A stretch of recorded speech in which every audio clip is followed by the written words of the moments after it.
ನಮಸ್ಕಾರ. ನೀವು ನೋಡ್ತಾ ಇದ್ದೀರಾ ಟಿವಿ ವಿಕ್ರಮ ವಿಶೇಷ ಕಾರ್ಯಕ್ರಮಕ್ಕೆ ಸ್ವಾಗತ. ನಾನು ಜೆಸಿಲ್ ಡಿಸೋಜಾ. ನೀವು ಇಲ್ಲಿ ತನಕ ಟಿವಿ ವಿಕ್ರಮವನ್ನು ಸಬ್ಸ್ಕ್ರೈಬ್ ಮಾಡದೇ ಇದ್ರೆ ತಕ್ಷಣ ಸಬ್ಸ್ಕ್ರೈಬ್ ಮಾಡಿ.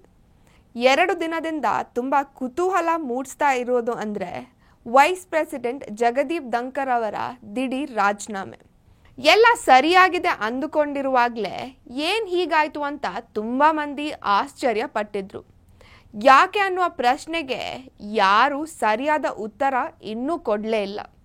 ಆದರೆ ಈಗ ನಾವು ನಿಮಗೆ ಜಗದೀಪ್ ಧನ್ಕರ್ ಅವರ ರಾಜೀನಾಮೆಯ ರಹಸ್ಯ ಬಗ್ಗೆ ಹೇಳ್ತೀವಿ. 15 ಕೋಟಿ ರೂಪಾಯಿ ಮತ್ತು ಧನ್ಕರ್ ರಾಜೀನಾಮೆ ಎಲ್ಲವನ್ನ ಎಳೆಯಾಗಿ ಬಿಚ್ಚಿಡ್ತೀವಿ. ಜಸ್ಟಿಸ್ ಯಶವಂತ್ ವರ್ಮಾ ಅವರ ಹೆಸರು ನಿಮಗೆಲ್ಲ ಗೊತ್ತೇ ಇದೆ ಅಂತ ಅಂದ್ಕೊಳ್ತೀನಿ. ಮಾರ್ಚ್ ತಿಂಗಳಲ್ಲಿ ಅವರ ಮನೆಗೆ ಬೆಂಕಿ ಬೀಳುತ್ತೆ. ಆಗ ಅಗ್ನಿಶಾಮಕ ದಳ ಅದನ್ನು ಆರಿಸೋಕೆ ಅಂತ ಬರ್ತಾರೆ.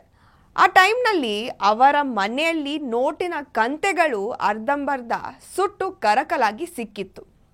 ಅದರಲ್ಲಿ ಸುಮಾರು 15 ಕೋಟಿ ರೂಪಾಯಿ ಇತ್ತು ಅಂತ ಅಂದಾಜು ಕೂಡ ಮಾಡಲಾಗಿತ್ತು.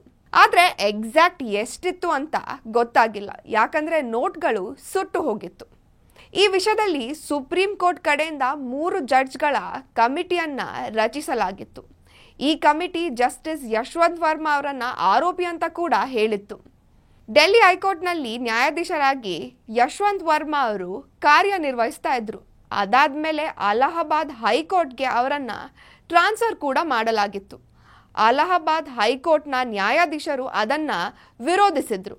ಅದೇ ಪ್ರಕರಣದಲ್ಲಿ ಈಗೊಂದು ಅಪ್ಡೇಟ್ ಬಂದಿದೆ. ಏನಂದರೆ ನ್ಯಾಯಾಧೀಶರು ಈ ಪ್ರಕರಣದ ವಿಚಾರಣೆಯನ್ನು ನಿಗದಿಪಡಿಸಿದ್ದಾರೆ.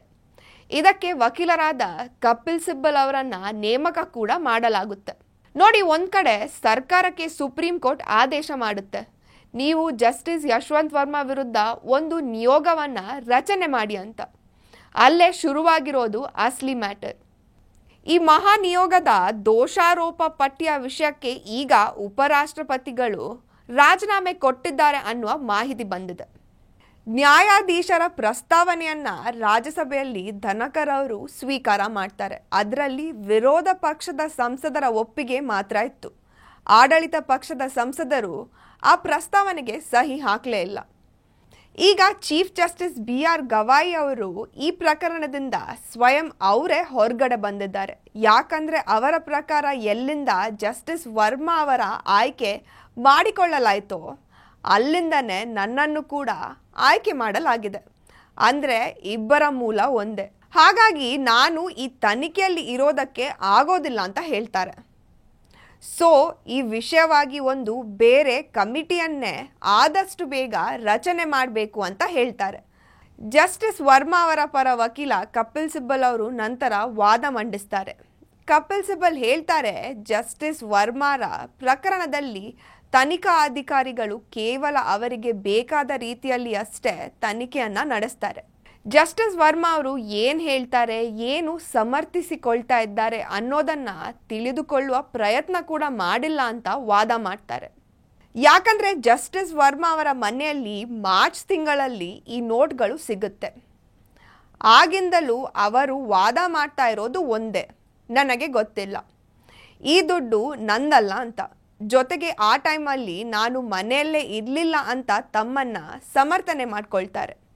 ನೋಡಿ, ಅವರ ಮನೆಯ ಆವರಣದ ಸ್ಟೋರ್ ರೂಮ್ನಲ್ಲಿ ಈ ನೋಟಿನ ಮೂಟೆಗಳು ಸಿಕ್ಕಿದೆ. ಜಸ್ಟಿಸ್ ವರ್ಮಾ ಅವರ ಪ್ರಕಾರ ಅಲ್ಲಿಗೆ ಸಾಕಷ್ಟು ಮಂದಿ ಬಂದು ಹೋಗ್ತಾರೆ.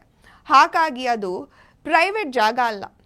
ಹೀಗಾಗಿ ಸುಪ್ರೀಂ ಕೋರ್ಟ್ನಲ್ಲಿ ಸಲ್ಲಿಸಿರುವ ಅರ್ಜಿಯನ್ನು ವಜಾ ಮಾಡಿ ಅಂತ ಹೇಳ್ತಾರೆ. ತನಿಖಾ ಸಮಿತಿ ಕೇವಲ ಅವರ ಮನೆಯ ಸ್ಟೋರ್ ರೂಮ್ನಲ್ಲಿ ಇರುವ ಹಣವನ್ನು ಇಟ್ಕೊಂಡು ಆರೋಪ ಮಾಡ್ತಾ ಇದೆ. ಆದರೆ ಜಸ್ಟಿಸ್ ವರ್ಮಾ ಅವರಿಗೆ ಇದರ ಬಗ್ಗೆ ಯಾವುದೇ ಮಾಹಿತಿ ಇರಲಿಲ್ಲ. ಇದು ಅವರ ವಾದ. ನೋಡಿ, ನೀವಿನ ಮೇಲೆ ನಿಮ್ಮ ಸ್ಟೋರ್ ರೂಮ್ಗಳನ್ನು ಹುಡುಕಿ, ಯಾರಾದರೂ ಗೊತ್ತಿಲ್ಲದೆ ಹೀಗೆ ಬಂದು ಕಂತು ನೋಟ್ಗಳನ್ನು ಇಟ್ಟು ಹೋಗಿರಬಹುದು. ಸಂಸತ್ನಲ್ಲೂ ಕೂಡ ಜಸ್ಟಿಸ್ ಯಶವಂತ್ ವರ್ಮಾ ಅವರ ವಿರುದ್ಧ ಚಾರ್ಜ್ ಶೀಟ್ ಸಲ್ಲಿಸುವ ಪ್ರಕ್ರಿಯೆ ಶುರುವಾಗಿದೆ. ಆಲ್ರೆಡಿ ಲೋಕಸಭೆಯಲ್ಲಿ 145 ಸಂಸದರು ಸಹಿ ಹಾಕಿ ಪ್ರಸ್ತಾವನೆಯನ್ನು ಕೊಟ್ಟಿದ್ದಾರೆ.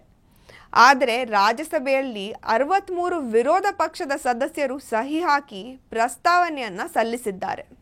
ಜಸ್ಟಿಸ್ ವರ್ಮಾ ಅವರ ಈ ಪ್ರಸ್ತಾವನೆಯನ್ನು ಉಪರಾಷ್ಟ್ರಪತಿ ಜಗದೀಪ್ ಧನ್ಕರ್ ಅವರು ಸ್ವೀಕಾರ ಮಾಡ್ತಾರೆ. ಆದರೆ ಇದು ಮೊದಲು ಲೋಕಸಭೆಗೆ ಬರಲಿ ಅಂತ ಸರ್ಕಾರ ಅಂದ್ಕೊಂಡಿತ್ತು. ಆದರೆ ಅದಕ್ಕಿಂತ ಮೊದಲೇ ಜಗದೀಪ್ ಅವರು ಅದನ್ನು ಸ್ವೀಕಾರ ಮಾಡಿದ್ರು. ಇದರಿಂದ ಸರ್ಕಾರ ದನಕರ್ ಅವ್ರ ಮೇಲೆ ಸಿಟ್ಟಾಗುತ್ತೆ.